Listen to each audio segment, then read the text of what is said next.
This is my senior banner right here.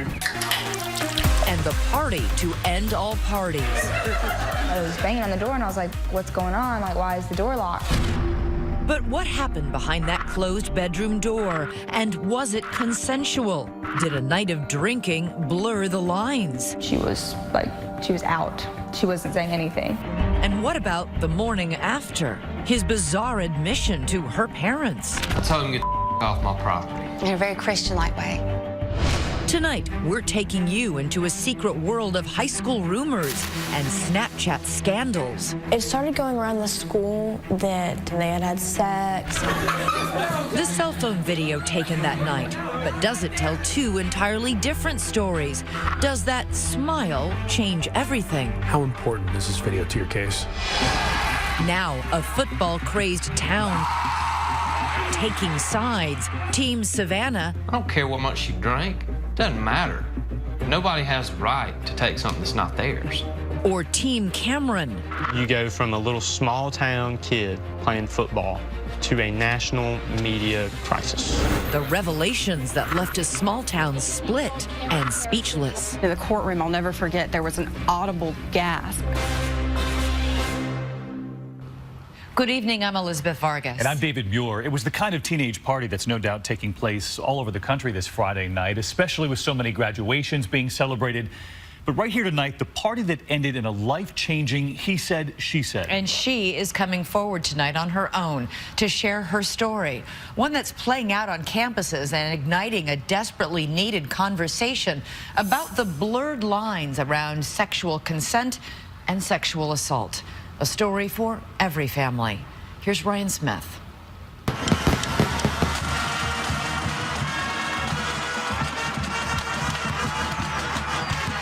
It's Friday night. The lights, the band, and the entire town is out to see the Toros.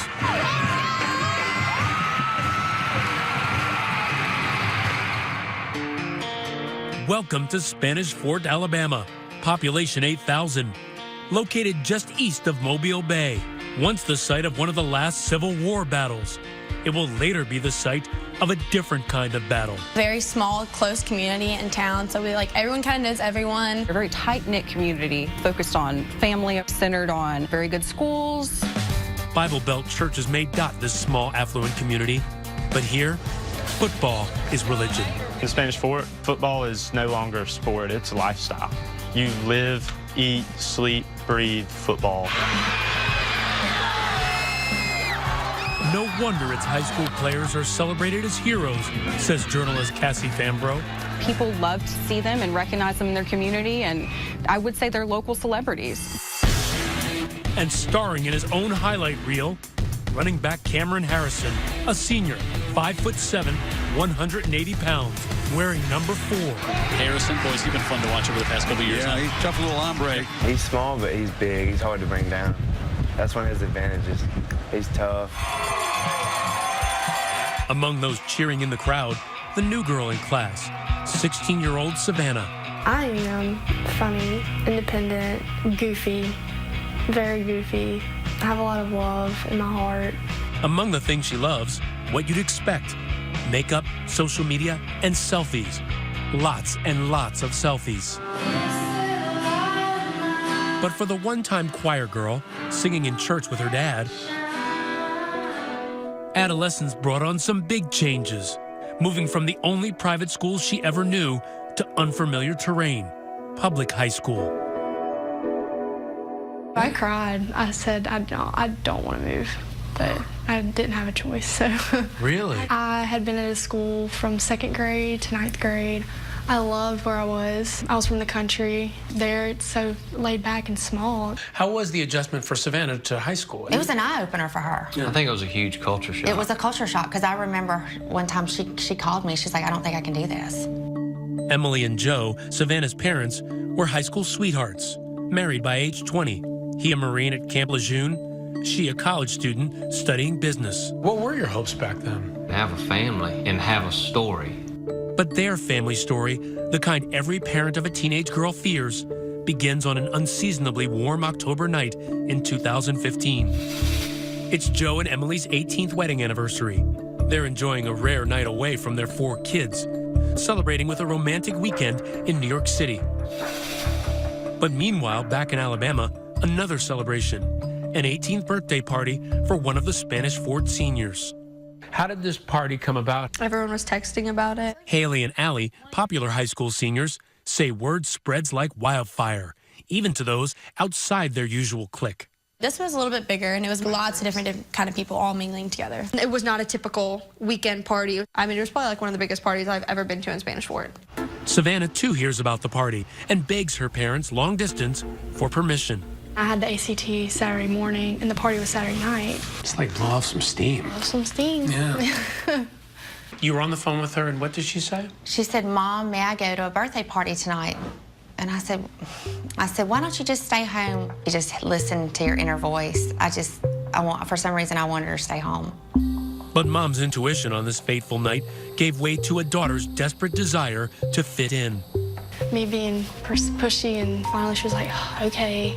A tale of two photos illustrate in real time different nights for mother and daughter. A night out for the parents, while Savannah is seen on Snapchat getting glammed up. With her, a friend. And guess who she knows? Cameron Harrison, that high school football star. They pregame at his house, the two girls taking this pic in his room. Did you know Cameron Harrison at all? I knew of him. We had math together. I had never, hung out with him or anything. What did you hear about him? He was just a short little cracker. Just a fireball. Just kind of crazy. And speaking of fireball, the booze brought by the kids, flowing freely later that night at this ordinary 2-story, 4-bedroom, mustard-colored house overlooking the Timber Creek golf course. Now packed like a nightclub. So how many people were at the party? Probably 40 at one point. Make that 41. The birthday boy's 58-year-old grandmother was home, but watching TV upstairs in her bedroom. We walked in, and I would say it was a very, maybe hyped would be the word. And there was rap music playing, and there was hair slinging and arms flailing, and you were just kind of like, wow. It was hectic. There were people running around, dancing, beer pong, playing video games on the TV. And the drinks were flowing? Yeah, the drinks were flowing. Hayden, a senior football player, recalls playing beer pong with Savannah and his teammate Cameron. She was just staring him down, giving him that look. And I told him, I was like, all right, she obviously wants it. And he was like, I know, I can tell. You had some interest in this guy. I saw you roll your eyes. Why? I always said to my friends, I would never with him. He's a nice guy, but no. 40 underage teenagers partying, drinking, saying, turn down for what? What were you drinking? Smirnoff. I had about 2 of those before I got there, and then I had 3 or 4 beers, and then 4 double shots of Fireball. It was all under an hour that I had drank this much. Others quickly took notice. I first saw her on the couch, and one of her friends was pouring a little bit of alcohol in her mouth, and she was just dancing around, having a fun time and stuff. She didn't look like she was completely wasted. No, she was conscious, walking around, having a good time, not stumbling. I couldn't say she might have been able to walk in a straight line, but I don't think most of the people there could have at that point anyway. These photos posted on Snapchat may allow us to peer into Savannah's Saturday night. But what they don't show, she says, are the effects of all that alcohol. She says she remembers feeling dizzy, but that's about all. What's the last thing you remember? The last thing that I remember is standing in the kitchen with everybody, singing happy birthday. This is cell phone video of that moment obtained by 2020.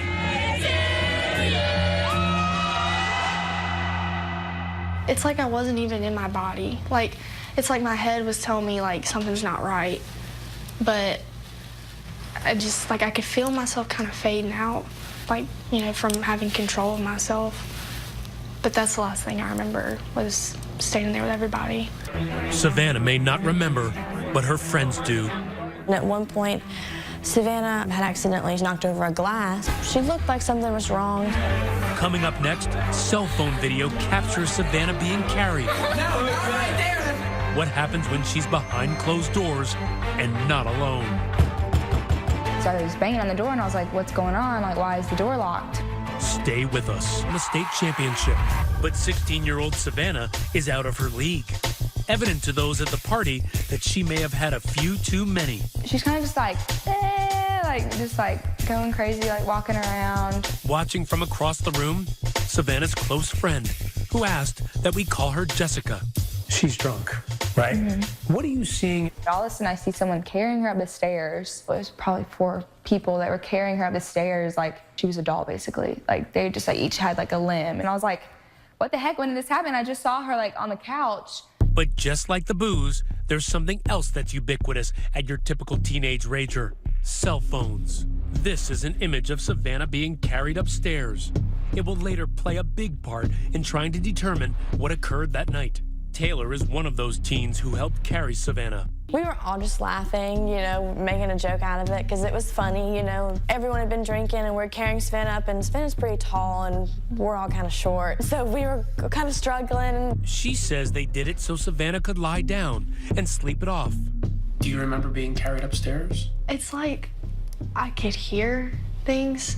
My eyes were shut, but I could just hear everything.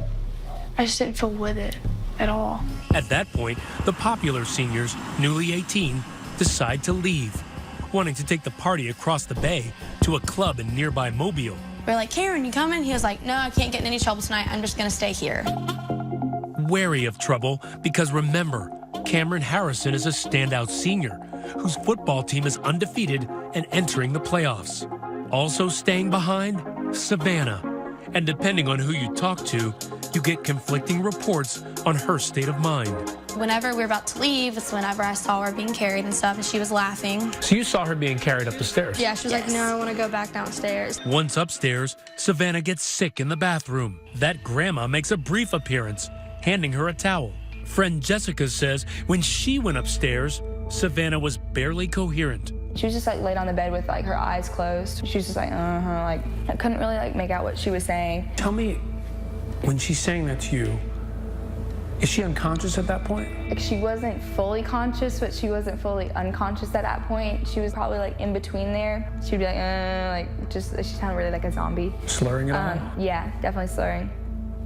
But it was after that is when I noticed like she was out. She wasn't saying anything. Jessica says she left Savannah in that upstairs bedroom to nap. But when she returned to check on her about 15 minutes later, the door was locked. I was banging on the door and I was like, what's going on? Like, why is the door locked? And I couldn't hear anything in there. The light was off, and I remember leaving and the light was on. She doesn't hear anything. But Cameron's teammate, Hayden, also at the door, says he hears Savannah making sounds from inside the bedroom.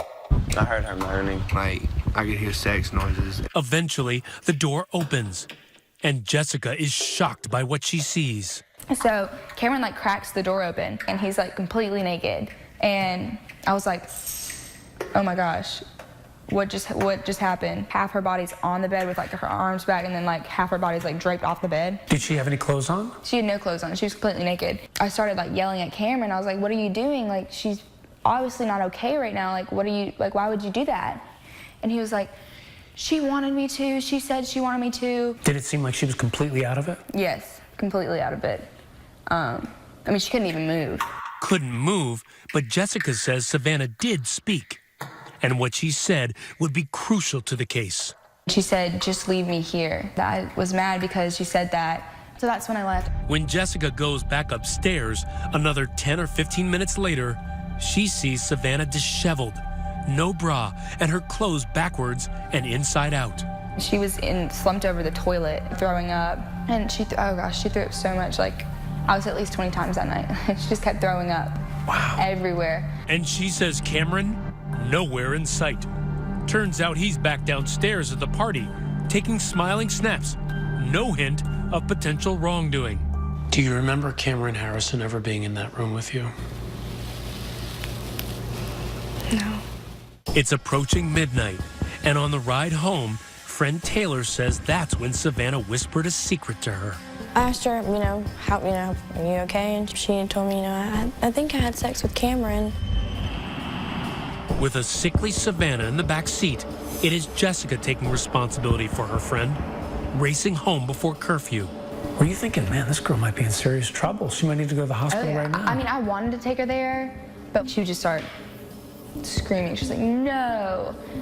And that's, I mean, she was still drunk at that point, but she would try her best to be like, like, no, you can't do that. With her parents asleep, Jessica sneaks the two of them in through the side door.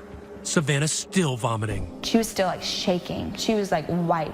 I put so many blankets on her, and she kept on saying like, I'm so cold. Like it sounded like she was just like in like a freezer. For 2 hours, Jessica stood watch over her intoxicated friend. When we come back, some Monday morning quarterbacking when the weekend's raucous house party hits homeroom. It started going around the school that they had sex and a bunch of different stories. And the standout football star stands face to face with a former Marine. Did it take everything in you to not want to lash out at him? The confrontation on the front porch. Next. Looking in the mirror never used to bother 16-year-old Savannah. She's young, pretty, confident. But the reflection she saw the morning of October 25th, 2015 was downright horrifying. My face was sunken in. I had bruised hickeys all down my neck. I just started crying because I just felt so disgusted with myself. Disgusted because Savannah's Saturday night was a dangerous one, full of beer, liquor, and fireball shots. I felt like I was that drunk girl at a party. And I knew everyone was gonna just, talk about it. But she is about to learn from her friend, it wasn't just alcohol. She said, me and Cameron had sex, but you were really messed up. And I said, I don't remember that. Savannah makes her friend promise not to mention it again. Just pretend like it never happened. So at that point, you were thinking, I want this to go away. Yes. I was still kind of new, and he was who he was. So I knew it'd be pointless to try and say something. But at that point, how did you define what he did? I just felt taken advantage of. Did you feel like it was rape? Honestly, at the time, no, I did not. Savannah goes to school Monday morning, hoping her weekend secret is safe. But it's already too late. Rumors are swirling all over Spanish Fort High. It started going around the school that Savannah was raped. So the word's out, people were talking about it. Savannah tries to keep her head down until she bumps into the man of that infamous hour, Cameron Harrison. He kind of dodged me, wouldn't look at me, just kind of kept going his way. So. Did you want to speak to him? Not really, no. I just felt like it was too, honestly, awkward and uncomfortable. During design class, Savannah gets with Taylor and a couple of other friends to discuss what happened between her and Cameron. She kept saying he just took advantage of the situation. We had both been drinking. At that time, how would you have defined rape? Brutal, hold it tied down, gun to your head type, just very violent. That's what I thought it was. The girls tell Savannah she's wrong. And soon they start Googling the definition of rape, right there in class. Unbeknownst to them, their teacher overhears them, and Savannah is sent to the guidance counselor. They're like, we've heard about this party Saturday night. You want to talk about it? And I kind of just broke down, I guess, and said I felt like I'd been, taken advantage of. They summon her mother, Emily, to the school. And I walk in and I see my daughter in the corner, balled up in the fetal position with mascara running. What did she tell you? That she had been raped or sexually assaulted. And I got mad. That was my first reaction, I was just angry. Emily and her husband, Joe, say they went through a range of emotions. First, disappointment in their daughter, but then outrage. Somebody can say, well, she shouldn't got so drunk. Yeah, I get that. No, she shouldn't have, okay? I don't care what she was wearing. I don't care what much she drank. I don't care if she was doing drugs. Doesn't matter.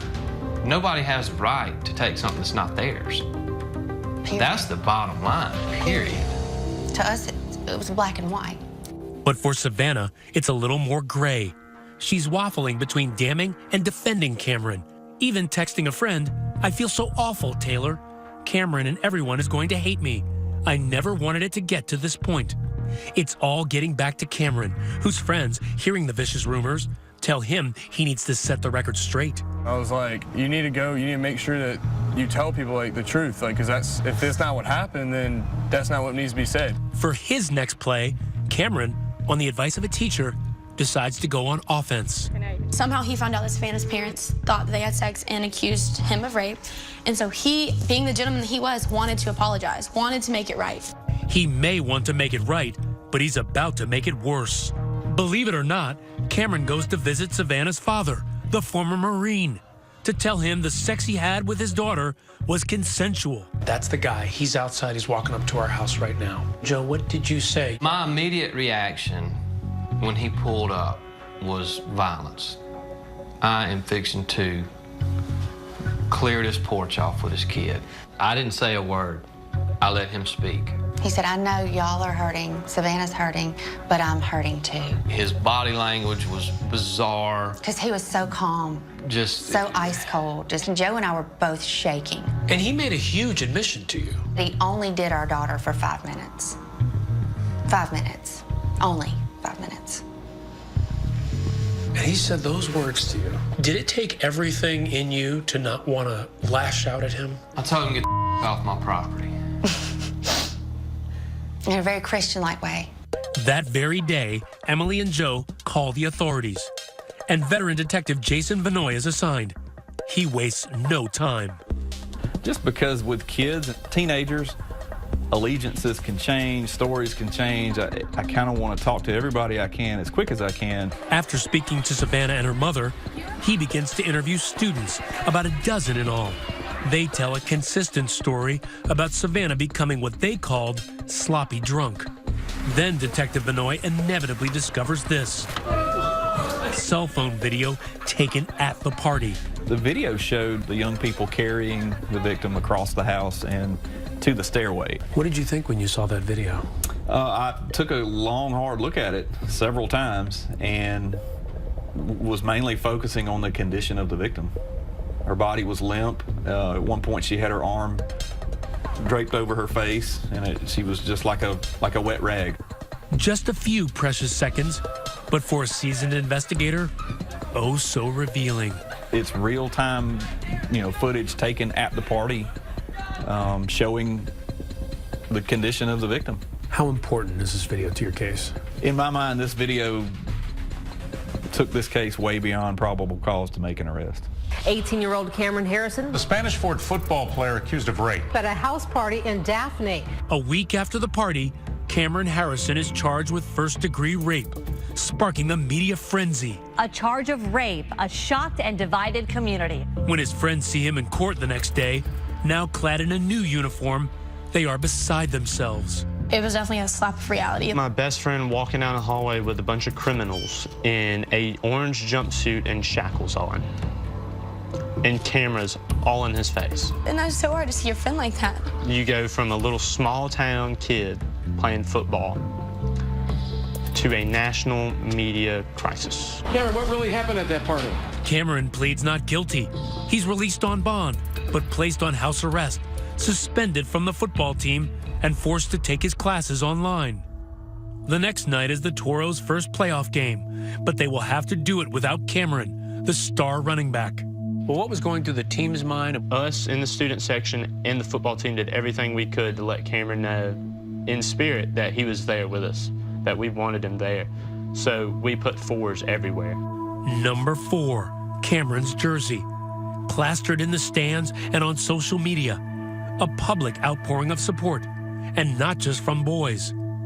Toros Forever read this banner. Girls wrote 4s on their wrists, and even a number 4 on the quarterback's towel. We wanted it to be known that we supported our friend. We would never in any way bully, but that's the way it was taken. For Savannah, the display instantly visible on social media, it feels like she's become the town pariah. How did all of this strike you? Really just bothered me. It's kind of evil.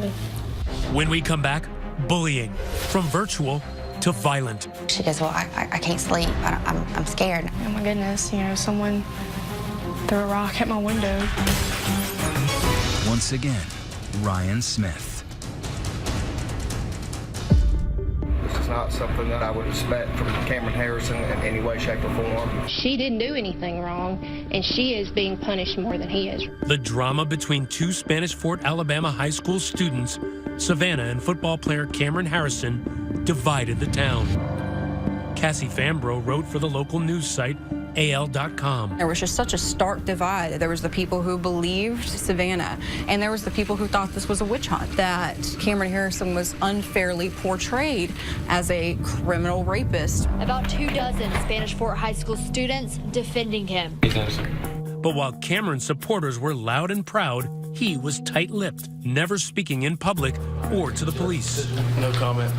But he did speak to this woman, private investigator Alicia McWhorter, hired by Cameron's mom to gather intel. What was his state of mind like? What was he like? He was in a state of hyper-awareness that he was under a microscope and he needed to get the truth out. She says Cameron recounts a familiar tale of booze, beer pong, and all-out blowout. But new details emerge when he claims after Savannah was carried up the stairs, he ended up in the bathroom with her. And that's when a familiar face enters. Kennedy, that girl who came to the party with Savannah. Cameron states that Kennedy grabbed his face and kissed him, and then Savannah grabbed his face and kissed him. And then they move into the bedroom. And at some point, Kennedy gets up and leaves the room. Kennedy denies that she, Cameron, and Savannah were kissing each other at the same time. Cameron says it happened. Kennedy states it didn't. We're at an impasse on that. And Cameron says he and Savannah are still not alone in that bedroom. There are others, and she tells them to leave. Cameron told me that the alleged victim said, "Get the F out," and told another person, "I'm going to F him." Granted, this private investigator is being paid by Cameron's family, but listen to what two others told Detective Van Oy. They heard the victim say, "F me, Cam." But remember, the booze was flowing and memories hazy. They can't agree on who was in the room. Did you have consensual sex with Cameron Harrison? No. If I was in the condition I'm right now, I would not have sex with Cameron. And what about that controversial statement Cameron allegedly made to her father? I only did it for a few minutes. Cameron clearly stated to me that he did not say that. How do you know what to believe? I can tell you that Cameron's story was believable, and I do believe that the young woman consumed alcohol that may or may not have impeded her ability to remember exactly everything that happened. So in your mind, she could have given consent but simply not remembered it? Yes, I believe that. I do not believe she was passed out. No one saw her passed out. Not passed out is key, because the charge against Cameron is that Savannah couldn't consent because she was either physically helpless or mentally incapacitated. The question all comes back to, what was she capable of doing at that moment?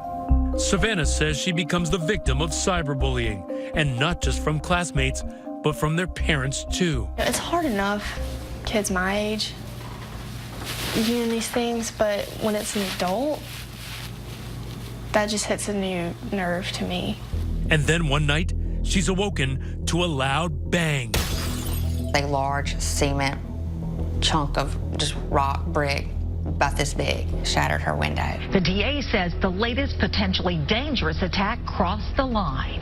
And then, Savannah says, one by one, many of her friends publicly turned their back on her. I think their social life was more important to them than, you know, supporting me.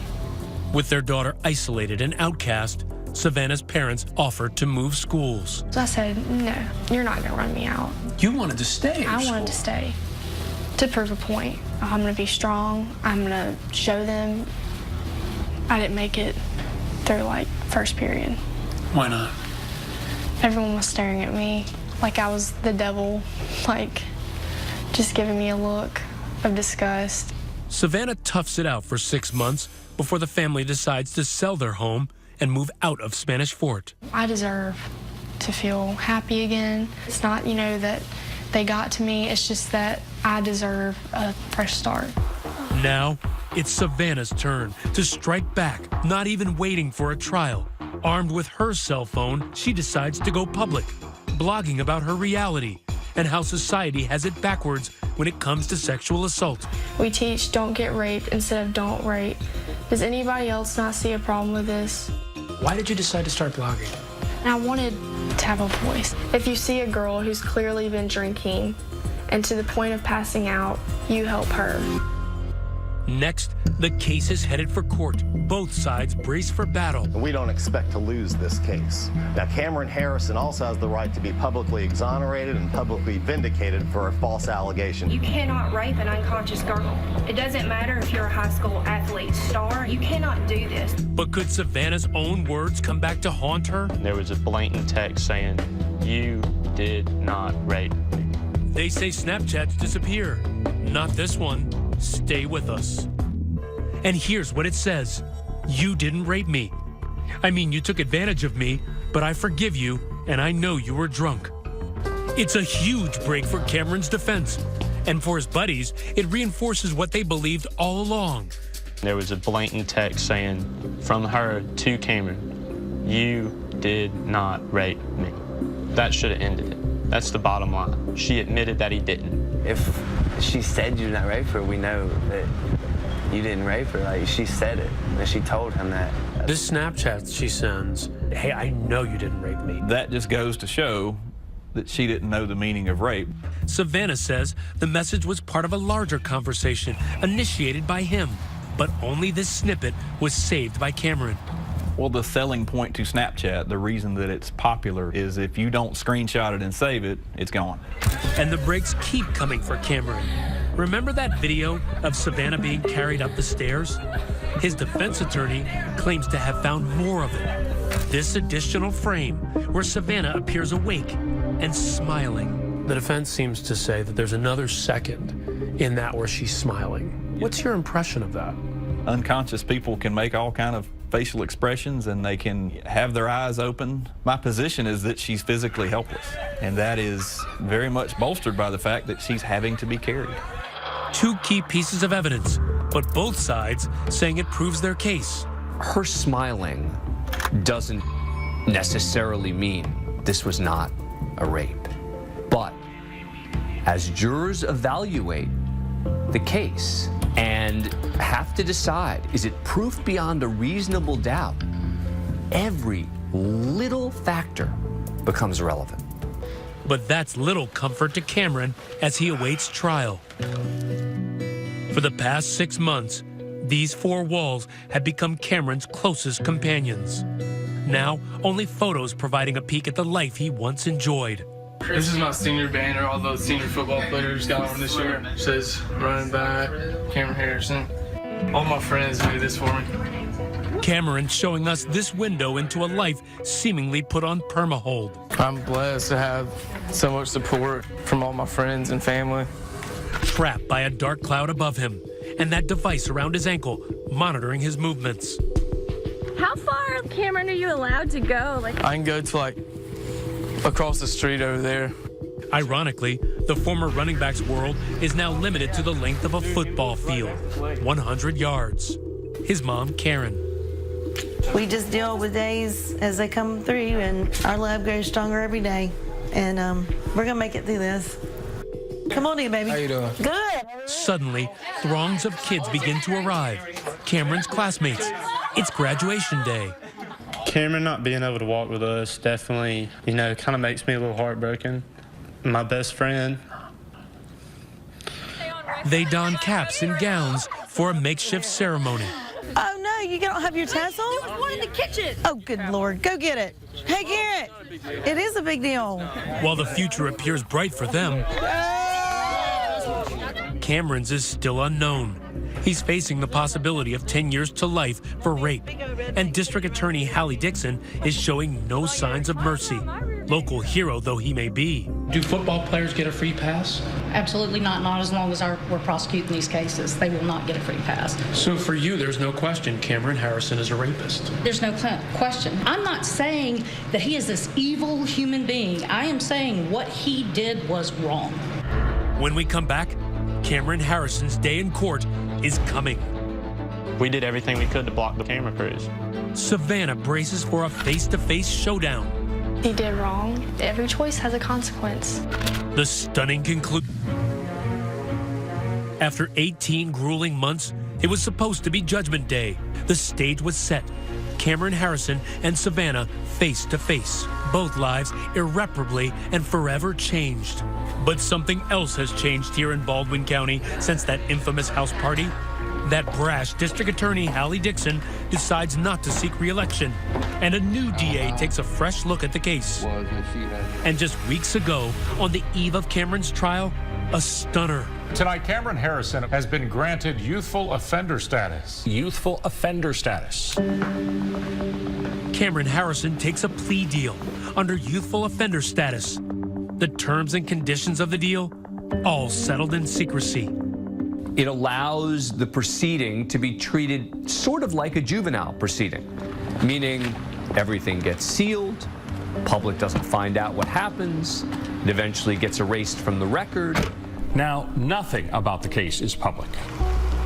All we know tonight is that Cameron is not in jail, an outcome agreed to by both sides.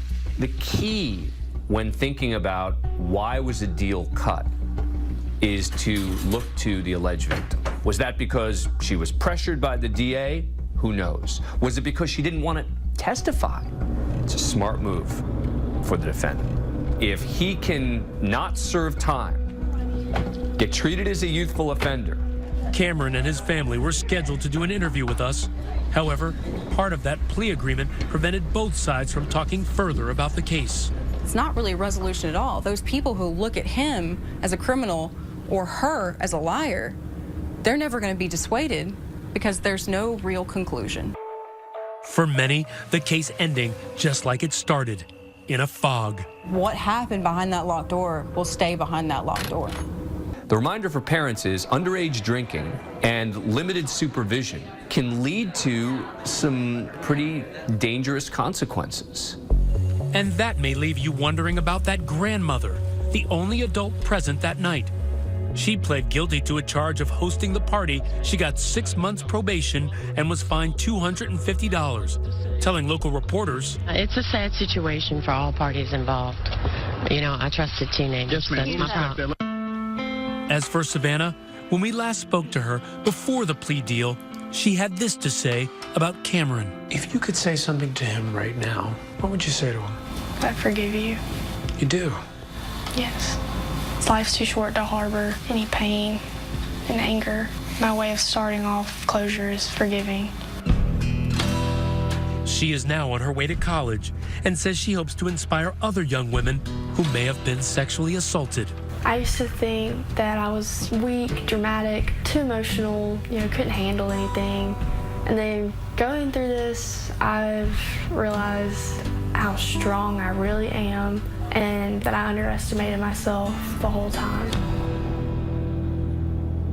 Savannah does plan to study abroad at some point. She hopes to get an international business degree. Meanwhile, Cameron attended community college this past year and is trying to get